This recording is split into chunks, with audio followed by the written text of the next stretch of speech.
कौन बनेगा नेता। नगर निगम के चुनाव पास आने वाले थे।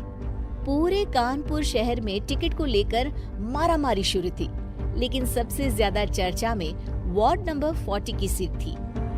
वो इसलिए क्योंकि इस बार वहां की सीट महिला के लिए आरक्षित थी।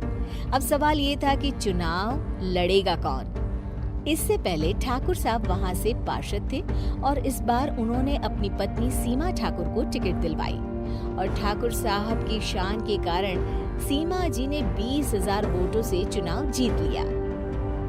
अरे बधाई हो सीमा भाभी, अब तो आप वार्ड की पार्षद बन गई हैं।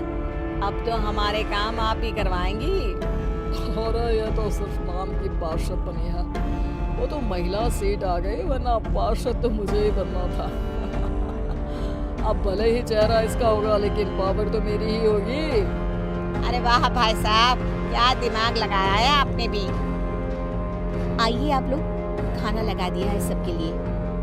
सीमा जी पार्षद बन चुकी थी, फिर भी उनकी एक ना चलती। सारे काम ठाकुर साहब खुद ही संभाल लेते और जहाँ जरूरत पड़ती वहाँ सीमा जी का अंगूठा लगवा लेते। सीमा जी ज्यादा पढ़ी लिखी भी नहीं थी। एक दिन ठाकुर साहब और सीमा एक प्रोग्राम में जाते हैं। अरे ठाकुर साहब, आप आ गए। ओहो, पार्षद मैडम भी आ गई हैं। स्वागत है आप दोनों का।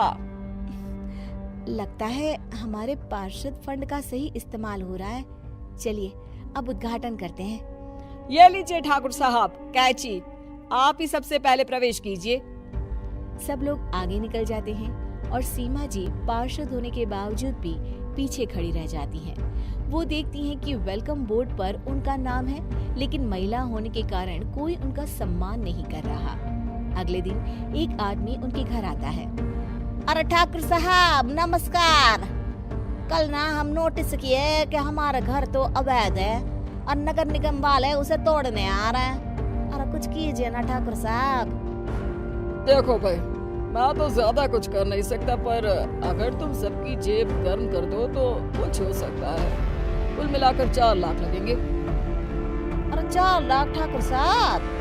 अरे भाई, मैं अपने लिए नहीं मांग रहा हूँ। दरोगा है, इंजीनियर बाबू है, बड़े साहब है, सबको देना पड़ता है ना थोड़ा थोड़ा। बोलो है मंजूर?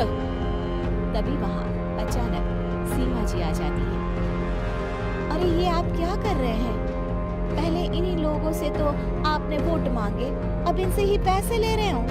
अरे चुप रहो तुम, तुम्हारा काम है सिर्फ अंगूठा लगाना, तुम वही किया करो। मुझे दूसरे काम तुम मत सिखाओ, समझी? और तुम ना जाओ, अब पैसे लेकर आओ, वरना जेसीबी किसी भी वक्त आती होगी। सब कुछ ऐसे ही चलते रहता है। एक दिन सीमा जी और ठाकुर साहब को एक लोकल मीटिंग में बुलाया जाता है। वहाँ पर कई और अधिकारी लोग भी मौजूद रहते हैं। अब मैं चाहूंगा कि ठाकुर साहब हमारे बीच 2 शब्द कहें। मेरे प्यारे भाइयों और बहनों, आज मेरा सौभाग्य है कि मैं आप सबकी सेवा दिन रात कर पा रहा हूँ। आपने मेरी पत्नी को भारी मतों से जिताया है, इसलिए मैं आप सभी का शुक्रगुजार हूँ। मैं आप सबसे वादा करता हूँ कि हमेशा की तरह हमारे वार्ड में किसी को कोई तकलीफ नहीं आने दूंगा। सभी लोग तालियां बजाने लगते हैं। अब मैं माननीय पार्षद मैडम को स्टेज पे बुलाना चाहूंगा। अपने नाम को बुलाया सुनकर सीमा जी एकदम चौंक जाती हैं। उन्हें बिल्कुल उम्मीद नहीं थी कि इतनी बड़ी जगह उन्हें मंच पर बुलाया जाएगा। जैसे तैसे वो मंच पर चढ़ती हैं। ऊपर जाते ही सीमा जी को सारी पुरानी बातें याद आ जाती हैं कि किस तरह उनके पति उन्हें कभी भी आगे बढ़ने नहीं देते और उनके नाम से गलत काम करते हैं। वो बोलने लगती है, मैं आपके वार्ड की पार्षद सीमा।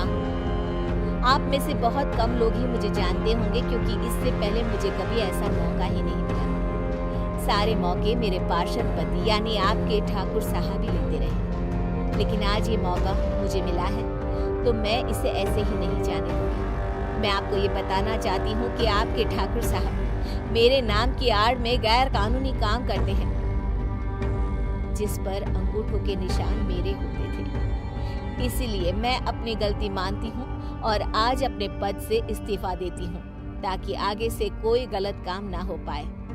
अब फैसला आप सबके हाथ में है कि आप हमें क्या सजा देना चाहते हैं। सीमा जी की बातें सुनकर ठाकुर साहब के चेहरे का रंग उड़ जाता है और वो शर्म से मुंह नीचा करके वहां से चले जाते हैं और पद से इस्तीफा देकर ही सही सीमा जी अपने आप में आत्मविश्वास महसूस करती हैं।